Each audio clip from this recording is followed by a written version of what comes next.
Chapter 39.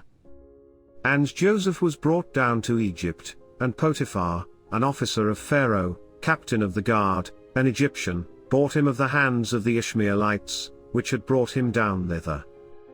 And the Lord was with Joseph, and he was a prosperous man, and he was in the house of his master the Egyptian. And his master saw that the Lord was with him, and that the Lord made all that he did to prosper in his hand. And Joseph found grace in his sight, and he served him, and he made him overseer over his house, and all that he had he put into his hand. And it came to pass from the time that he had made him overseer in his house, and over all that he had, that the Lord blessed the Egyptian's house for Joseph's sake, and the blessing of the Lord was upon all that he had in the house, and in the field. And he left all that he had in Joseph's hand, and he knew not aught he had, save the bread which he did eat. And Joseph was a goodly person, and well favored. And it came to pass after these things, that his master's wife cast her eyes upon Joseph, and she said, Lie with me. But he refused, and said unto his master's wife, Behold, my master wotteth not what is with me in the house, and he hath committed all that he hath to my hand.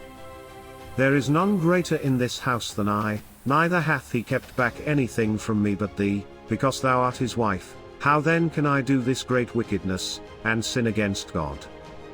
And it came to pass, as she spake to Joseph day by day, that he hearkened not unto her, to lie by her, or to be with her. And it came to pass about this time, that Joseph went into the house to do his business, and there was none of the men of the house there within. And she caught him by his garment, saying, Lie with me, and he left his garment in her hand, and fled, and got him out.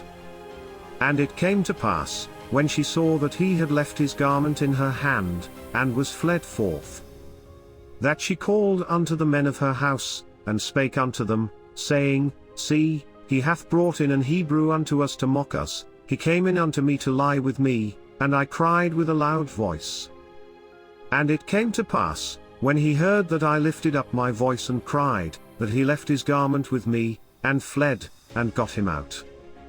And she laid up his garment by her, until his Lord came home. And she spake unto him according to these words, saying, The Hebrew servant, which thou hast brought unto us, came in unto me to mock me.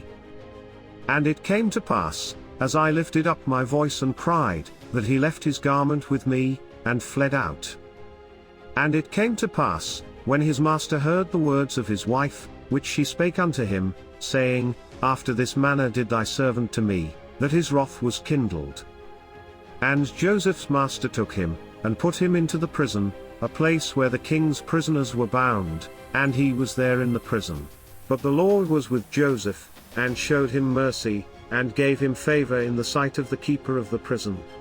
And the keeper of the prison committed to Joseph's hand all the prisoners that were in the prison, and whatsoever they did there, he was the doer of it. The keeper of the prison looked not to anything that was under his hand, because the Lord was with him, and that which he did, the Lord made it to prosper.